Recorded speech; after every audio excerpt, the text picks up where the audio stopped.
पता नहीं आपके ऊपर इतना ट्रस्ट लोग क्यों करने लगा है स्टूडेंट की आपके पास आ रहा है, क्या उम्मीद लेकर आया है, क्या उम्मीद पे खरा उतर सकता है स्टूडेंट? सबसे पहले तो ये समझिए कि उम्मीद मेरे से नहीं है, उम्मीद ये पटना हाई कोर्ट से है। हम एक वकील जो होते हैं एक माध्यम होते हैं। जब कभी भी किसी के साथ अन्याय होता है, लगता है कि उसके साथ इनजस्टिस हुआ है, तो वो न्याय की ओर जब सारे दरवाजे न्याय का बंद हो जाता है तो लोग न्यायपालिका की ओर बहुत ही उम्मीद भरी निगाहों से देखता है। तो ये कह देना कि मेरे ऊपर उम्मीद है, वो चीज़ को मैं नहीं मानता हूँ। हम एक माध्यम हैं, उम्मीद तो न्यायपालिका से है, हाई कोर्ट से है, यहाँ के ऑनरेबल जस्टिस से है। एक तो बात ये हो गई। दूसरी और अहम बात, एक वकील की जो भूमिका होती है वो आपके मैटर को वहाँ तक पहुँचाता है। और आपका जो एक प्रश्न था कि इन लोगों का आप पर क्यों भरोसा है, तब तो यही लोग बताएंगे। और हमारी जिम्मेदारी को इन्होंने तिगुना बढ़ा दिया है। इतने लोग यदि आपको उम्मीद से यदि देखते हैं तो आपकी जिम्मेदारी संवेदनशील आदमी होने के नाते चौगुना बढ़ जाती है कि आखिर लोगों का जो उद्देश्य होता है वो किस कदर है। इतनी उम्मीद अब ये तो हो गई। मुख्य जो चीज़ें इसमें अनियमितता बढ़ती गई है, दो तीन बातें आप समझने की जरूरत है यहाँ। कि एक चीज़ आप देखिए, इस पूरे प्रकरण में देखेंगे कि मैं दावे के साथ कर रहा हूँ कि डीएलएड और बीएड की जो ये सुप्रीम कोर्ट का जब जजमेंट आया, उस पूरे प्रकरण में जब आप देखेंगे तो ऑनरेबल सुप्रीम कोर्ट के जजमेंट के बाद ये कहीं कोई गुंजाइश नहीं था कि बीएड वाले का 5वीं कक्षा तक में होगा। ये आप ये मत समझिए कि बिहार सरकार को नहीं मालूम था या बीपीएससी आयोग को नहीं मालूम था। जजमेंट में उतने आईएएस हैं, सभी लोगों को मालूम था, लेकिन वो क्यों किया गया उसके पीछे स्ट्रेटजी ये रही होगी और ये होना भी चाहिए कि जब उस टाइम में डायरेक्ट बीएड वाले छात्रों को मना किया जाता कि तुम एग्जाम पर नहीं जाओ, तो आक्रोश की ज्वाला बहुत ज़्यादा भड़क जाती और अराजकता की स्थिति आती। इसलिए बहुत ही इत्मीनान से और बहुत ही बुद्धिमानी से डाइवर्ट किया गया और छात्रों को बोला गया कि बीएड वाले का एग्जाम ले लो, एग्जाम सेंटर तक गुस्सा का सेंट्रलाइजेशन नहीं हो जाए, इसीलिए उनको करने के लिए कि भेज दो एग्जाम पर। उनको मालूम था कि इन लोगों का रिजल्ट नहीं देना है। तो बीएड वाले के साथ इनजस्टिस ये हुआ कि एक तो उसका रिजल्ट नहीं हुआ, तिगुना आप पैसा उसको खर्च कराए सेंटर तक जाने में 2000-3000 का, एक तो चीज़ हो गया। इसमें भी ये हुआ, मैं दावे के साथ कर रहा हूँ कि जब जश्न मना था बीएड वालों के लिए कि जब ये बताया गया था कि 5वीं कक्षा तक में बीएड वाले का जो है रिजल्ट नहीं होगा, केवल डीएलएड वाले, यदि फ्रेश वैकेंसी जिस तरीके से थी, यदि बीएड वाले का ही लिया जाता तो एक भी बीएड वाले जितना क्वालिफाइंग मार्क्स फिक्स किया गया था, एग्जाम्पल के तौर पर समझ ले कि विकलांग, महिला और शेड्यूल कास्ट के लिए 39 मिनिमम पंचायत शिक्षक से नियोजित शिक्षक किया गया और नियोजित शिक्षक को ही इस बार इस बहाली में कर रहा है। तो जो इतने डाटा के लोग जो आ रहे हैं, तो आप उनको जब इंक्लूड कर रहे हैं और अभी नेक्स्ट वैकेंसी, तो ये जो जितने भी शिक्षक आ गए हैं इसमें, वो मान लीजिए कि एग्जाम्पल मैं डाटा बेस नहीं कर रहा हूँ, लेकिन 40,000 से 42,000 के लोगों का एक आकलन है कि शिक्षक आयोग के अनुसार 38 है, उन्हीं को मानते हैं, उसमें हम अपना डाटा नहीं देंगे। तो इतने लोगों का तो सीट खाली रह जाएगा, क्योंकि भाई वैकेंसी तो उसी आधार पर आई थी। तो ये 38,000 जो सीट बचेगा, तो इन लोगों को फिर से आप एग्जाम क्यों देंगे? सर ज्यादा देर सर नहीं बात करना चाहेंगे, ट्रैफिक से जाम लग जाएगी। मेरा एक ही प्रश्न होगा, क्या उम्मीद स्टूडेंट लेकर चले? उम्मीद का देखिए 2-3 बातें हैं। जितने भी ये कट ऑफ भी जारी किया गया तो नॉर्मलाइजेशन की बात हो रही है, वो होना चाहिए।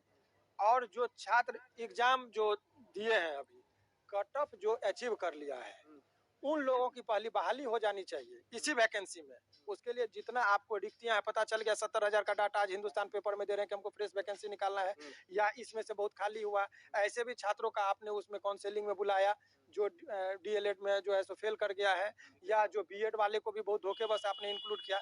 ये सब सीटें जो है, सो इन लोगों का जो बच्चा अभी आपके पास आया है, जो जितना कट ऑफ से माने कट ऑफ ने पासिंग मार्क जो ले आया है, हाँ पासिंग मार्क जो ले आया है, उन लोगों को आप ज्वाइन कराइए। और तब जो बच जाता था फ्रेश वैकेंसी में जाइए। अब तो ये लूडो बचपन में खेलते थे, सांप और सीढ़ी का खेल, 99 पर काटा फिर 11 पर आपका है, तो 11 से फिर 12 तक चलता था, लोग निराश हो जाते थे।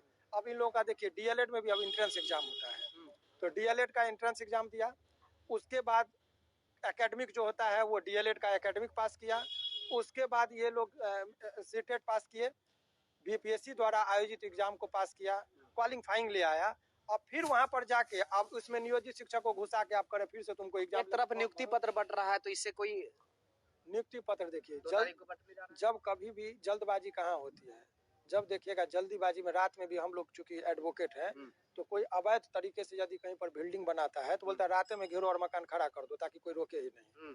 जल्दबाजी वहाँ होती है जहाँ जेन्युइन चीज नहीं होता है। इतनी जल्दबाजी हो रही है, इसमें बीच में बहुत ओल झोल है, उसीलिए जल्दबाजी में सारी चीजें हो रही है। यदि जेन्युइन है तो आपको वेट करना चाहिए था। उस बच्चे को, बीएड वाले को क्यों आप एग्जामिनेशन सेंटर पर भेजे? उसके लिए कौन है जिम्मेदार? तो जितने लोग इसमें हैं वो देखिए, नियोजित शिक्षक को है, आप राज्यकर्मी का दर्जा दीजिए, उसी स्कूल में आप रख रहे हैं, उस वैकेंसी में क्यों आप मर्ज कर रहे हैं?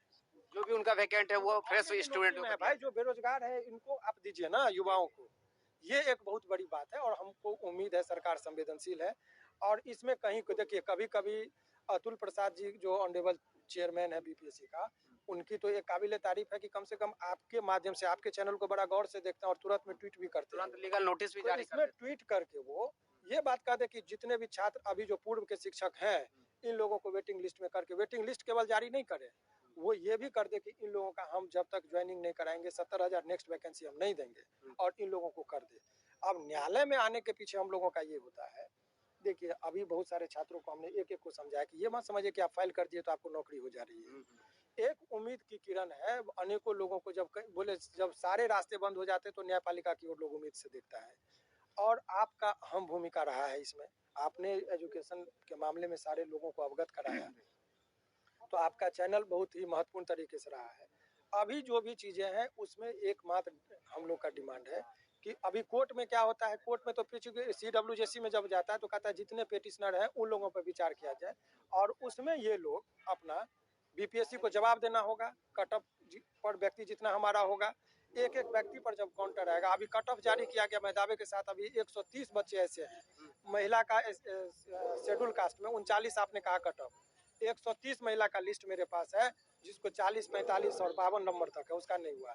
जनरल का कट ऑफ आपने जारी किया 67 बताया, और उसमें जो है जब आप देखेंगे तो 72 नंबर वाले, मैं डाटा के साथ बात कर रहा हूँ, 72 नंबर वाले का नहीं हुआ। उसके पीछे कौन, 23 नंबर वाले का हो गया। तो ये कट ऑफ क्या है? कट ऑफ तो वो है कि उसे न्यूनतम अंक वाले का नहीं होना चाहिए और उससे ऊपर वाले अंक का सभी का हो जाना चाहिए, यही कट ऑफ होता है। लेकिन अभी क्यों? और कट ऑफ जब कभी भी जारी की जाती है तो एग्जाम लिया, रिजल्ट दिया, साथ में कट ऑफ देता है ताकि कोई कंफ्यूजन नहीं। तो आप क्या कर रहे हैं? काउंसलिंग करा ले रहे हैं। जब बीपीएससी के सामने बच्चे जाते हैं तो लाठी डंडा मार के भगा देते हैं, और बाद में आप जब देखते हैं कि आक्रोश कम करने के लिए बिना कोई तर्क के कट ऑफ जारी कर देते हैं, और उसमें भी लिख देते हैं कि इससे भी ऊपर नीचे हो सकता है नोट्स बनाकर। क्यों?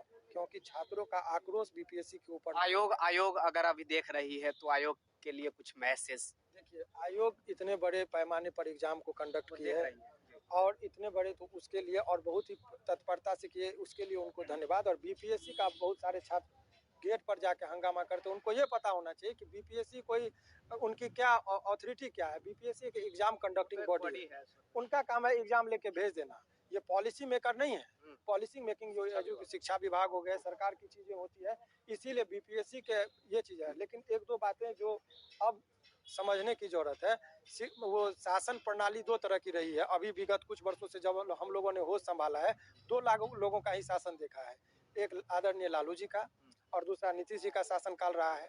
दोनों के कार्यशैली में अंतर हम लोगों ने स्पष्ट तरीके, लालू जी के टाइम में लोकतंत्र में लोग हावी हो गया था तंत्र पर, वो भी एक्सट्रीम था, वो भी अच्छी बात नहीं थी। कोई भी जाते थे, वीडियो साहब के पास एक नेता जाता था, उनके बात पर हावी हो जाते थे, तो लोग हावी हो गया था तंत्र पर। नीतीश जी के राज्य में क्या हो रहा है? तंत्र हावी हो गया है लोग पर। अब क्या हो रहा है? हम किससे एक्सपेक्ट करेंगे बयान देने का? शिक्षा मंत्री का बयान आना चाहिए, उससे संबंधित सरकार का बयान आना चाहिए। तो यहाँ पर क्या है, आईएएस को कहा जाता है कि तुम ही संबोधित करो। क्यों? इसके पीछे भी कि आक्रोश जो भी है वो नेता पर नहीं चले जाए, वो कहाँ जाए? सचिव पर चले जाए। उनको वोटिंग तो मांगने का है नहीं, तो बड़े ही पॉलिसी से सारे चीजों को देखा जा रहा है। उसको अभी जो भी छात्र हैं, ये छात्र ही नहीं है, कहते हैं कि एक योग्य शिक्षक के कोख में देश की भविष्य पलती है। योग्य टीचर होंगे तभी देश का भविष्य को ये बनाएगा। तो चाणक्य ने भी यही कहा था कि यदि हमारे कलम में ताकत होगा तो मैं एक सुयोग्य राजा ढूंढ लूंगा, ये उन्हीं का था। तो ये तमाम तरह के छात्रों के साथ है। हमारी भूमिका, आपके ओपन माइक पर ये कह रहा हूँ, हमारी भूमिका यही है, हम एक वकील हैं, हमारी भूमिका है न्यायालय को सारे तथ्यों से अवगत करा देना, और न्यायालय के लिए, न्यायालय तक इन लोगों को मार्ग में न्याय पहुंचाने में हमारी जितनी मदद होगी यही करें, हमारी भूमिका बस इतनी सी है। बहुत उम्मीद लेकर चले रहे हैं स्टूडेंट। अब इससे ज्यादा हम कुछ चलिए पॉजिटिव उम्मीद लेकर चलेगा स्टूडेंट। एक उम्मीद है स्टूडेंटों के बीच में कि शायद इस केस के कारण हम लोग के लिए कुछ निकल कर आ जाए। अगर हम कट ऑफ क्रॉस कर रहे हैं तो शायद हम लोग को भी इससे कुछ बेनिफिट मिल जाए, और तभी इतने पैमाने पर भीड़ आप एक बार फिर से दिखलाइएगा। भीड़ मतलब